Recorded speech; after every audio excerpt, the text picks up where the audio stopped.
मौनी अमावस्या की कथा। एक साहूकार था। उसके 7 बेटे, बहू और एक बेटी थी।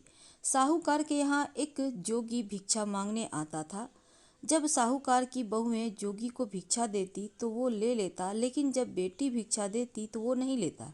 कहता कि तू अभागी है, तेरे हाथ से भिक्षा नहीं लूंगा। उसकी यह बात सुन सुनकर बेटी सूख कर कांटा हो गई। एक दिन उसकी माँ ने पूछा कि बेटी, तुझे अच्छा खाने को मिलता है, अच्छा पहनने को मिलता है, फिर भी तू सूख कर कांटा हो रही है। अगर तुझे कोई परेशानी है तो हमें बता। बेटी बोली, माँ, हमारे यहाँ जो जोगी भिक्षा मांगने आता है वो भाभीियों से तो भिक्षा ले लेता है, लेकिन जब मैं भिक्षा देने जाती हूँ तो कहता है तू अभागी है, तेरे हाथ से भिक्षा नहीं लूंगा। दूसरे दिन जोगी जब भिक्षा लेने आया तो साहूकारिनी बोली कि एक तो मेरी बेटी तुझे भिक्षा देती है, ऊपर से तू उसे ही अभागी कहता है। जोगी बोला कि मैं तो इसके भाग में लिखा है वही कहता हूँ। तब साहूकारनी बोली कि जब तुझे इतना पता है तो इसको दूर करने का उपाय भी पता होगा। वह बोला कि उपाय तो है पर बहुत कठिन। वह बोली कि तू बता, मैं अपनी बेटी के लिए कुछ भी करने को तैयार हूँ। तब जोगी बोला कि सात समुद्र के पार एक शोभा धोबिन रहती है।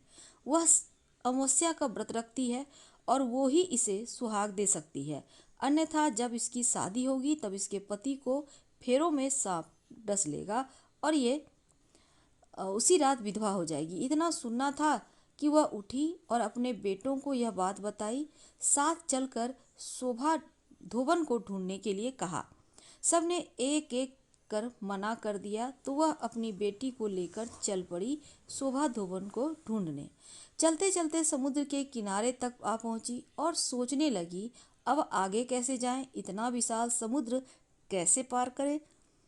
वहाँ एक बड़ का पेड़ था, वहीं दोनों माँ बेटी बैठ गई। उस पेड़ के ऊपर एक हंस का जोड़ा रहता था और नीचे पेड़ की जड़ में एक सांप रहता था। जब हंस का जोड़ा दाना चुगने जाता तो सांप हंस के बच्चों को खा जाता था। हंस उसे देख नहीं पाते थे। एक दिन भी सांप हंस के बच्चों को खाने के लिए पेड़ पर एक दिन चढ़ रहा था और हंस के बच्चों की आवाज़ सुनकर माँ बेटी ने देखा कि सांप हंस के बच्चों को खाने जा रहा है।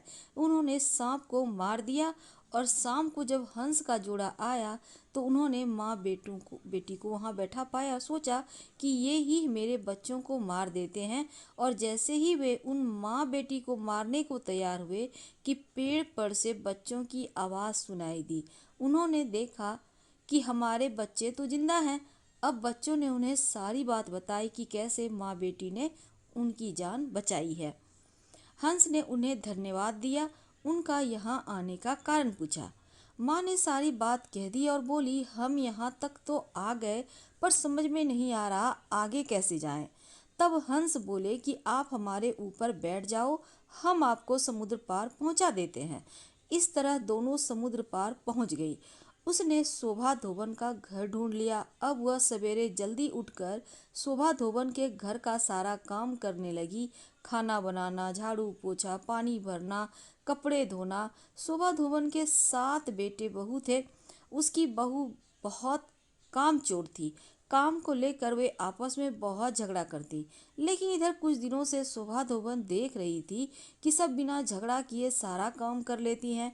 एक दिन उसने बहुओं से पूछा कि क्या बात है, आजकल तुम सब मिलकर खुशी खुशी सारा काम कर लेती और झगड़ा भी नहीं करती। इस पर उसकी सब बहुओं ने मना कर दिया कि हम तो बहुत दिनों से काम करते ही नहीं हैं। तब उसने सोचा कि जब मेरी बहुएं काम नहीं करती है तो फिर वह कौन है जो मेरे घर का काम करता है, ये तो मालूम करना होगा। दूसरे दिन वह सुबह जल्दी उठी और उसने देखा एक औरत, एक लड़की घर का सारा काम करके वापस जा रही है। तो उसने उन दोनों को रोका और पूछा कि तुम कौन हो और मेरे घर का काम क्यों कर रही हो। तब साहूकारनी ने बताया कि मेरी यह लड़की है, लेकिन इसके भाग में सुहाग नहीं है और तुम अमावस्या का व्रत और पूजा करती हो। एक तुम ही हो जो मेरी बेटी को सुहाग दे सकती हो, इसीलिए हम तेरे घर का सारा काम करते हैं। इस पर शोभा धोबन ने कहा, ठीक है, तुमने इतने दिन मेरे घर का काम किया है मैं तेरी बेटी को सुहाग जरूर दूंगी। जब तेरी बेटी की शादी तय हो जाए तो उसके पीले चावल समुद्र में डाल देना, मैं शादी में पहुंच जाऊंगी। दोनों माँ बेटी अपने घर चली आई। जब लड़की की शादी तय हुई तो माँ ने समुद्र में पीले चावल डाल दिए।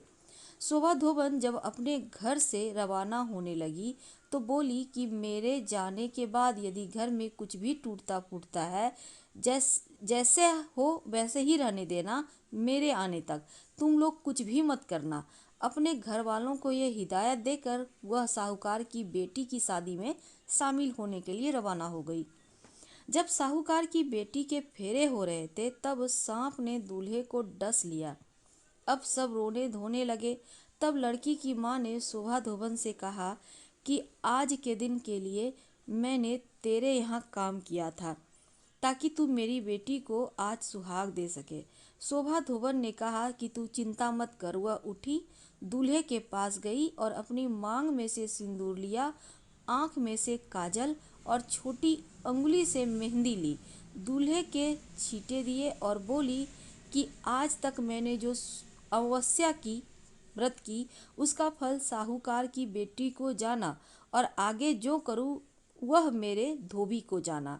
इसके ऐसा कहते ही दूल्हा ठीक हो गया। सब लोग बड़े खुश हुए। जब बारात विदा हो गई तो शोभा धोबन जाने लगी।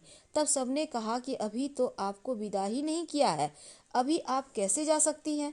शोभा धोबन ने कहा कि मेरे घर को ऐसे ही छोड़कर आई थी, पता नहीं मेरे पीछे से वहाँ क्या हो रहा है। आप विदा ही करना चाहते हैं तो मुझे एक मिट्टी का कलश दे दो। कलश लेकर वह घर के लिए रवाना हो गई। रास्ते में अमावस्या आई।